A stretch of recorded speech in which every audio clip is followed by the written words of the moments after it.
Hello, this is the first in a new series of brief virtual programs on historic Lansing photographers, brought to you by the Historical Society of Greater Lansing.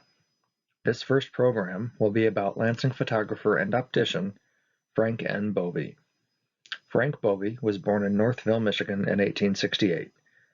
In 1893, he began offering optical services to the residents of Lansing.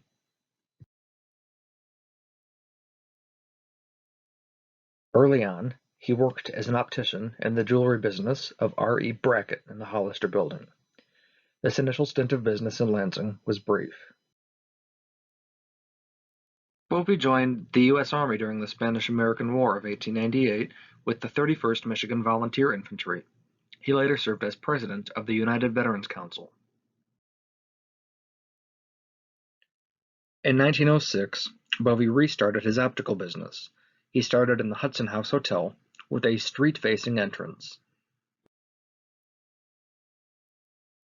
His business relaunch was initially just in eyeglasses. He remained at the Hudson House for 2 years. In 1908, Bovee moved his operation to the Ingersoll Block, shown here, located at the northeast corner of Michigan and Washington Avenues. Bovee was a pioneer in amateur photography in the city. He sold cameras, photographic supplies, developed photos, and started a camera club in Lansing. He's credited with increasing the popularity of amateur photography in the area. His photographic work is regarded as the earliest commercial photography in Lansing, supplying photos to the State Journal, Chamber of Commerce, and most commonly photographing street and business scenes.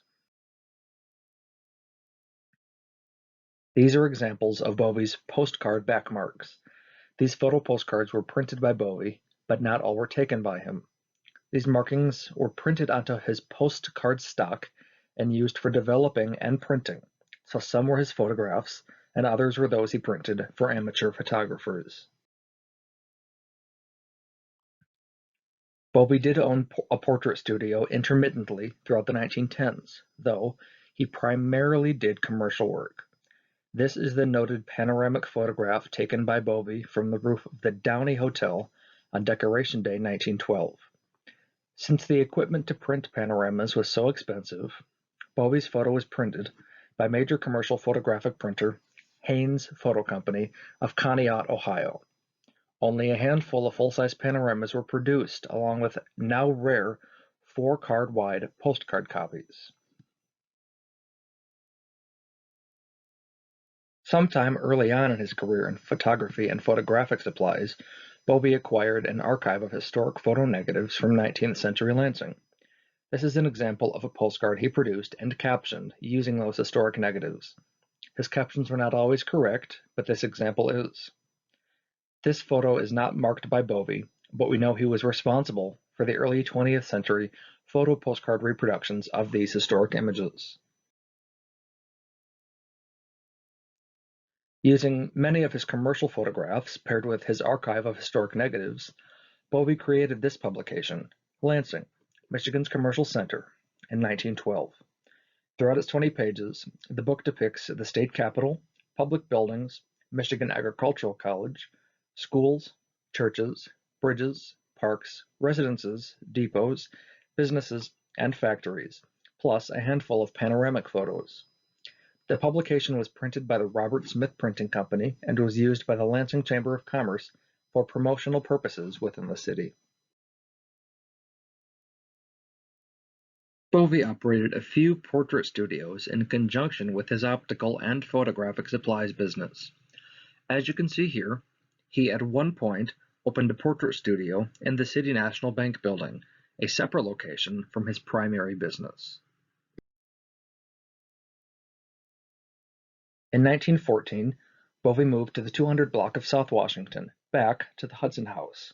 There, he operated his optical office and photographic operation. These are examples of his envelopes in which his photo prints were delivered to customers. These date to the 1910s and have the Hudson House address. He maintained a portrait studio for a few years in this period at the Hudson. Though examples of his portrait photography are uncommon, here is an example of a Bovee portrait photograph presented in a folder with his photographer's mark.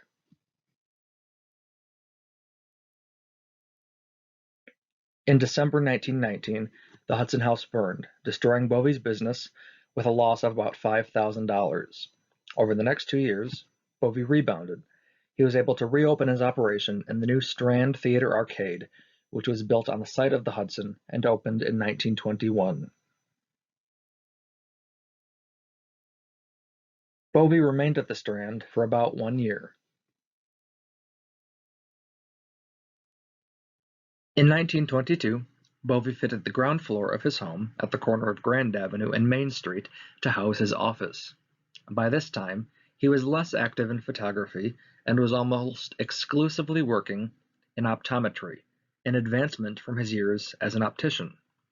He kept this up for another 15 years. During his long and successful optometry career, Bovee was also active in city politics. When Lansing's 8th Ward was created in 1917, he was the first alderman elected to represent the ward. By 1919, he was the driving force behind the city's purchase of the Michigan Power Company, creating the municipally owned power system. Frank Bovee died in 1938 and is buried in Deepdale Cemetery. His career left an indelible impact on Lansing's photographic history, as well as the eyesight of generations of mid-Michigan residents. We would love to see any photographs you have by Bovee. Please share those over on our Facebook group, linked below. Thanks for watching.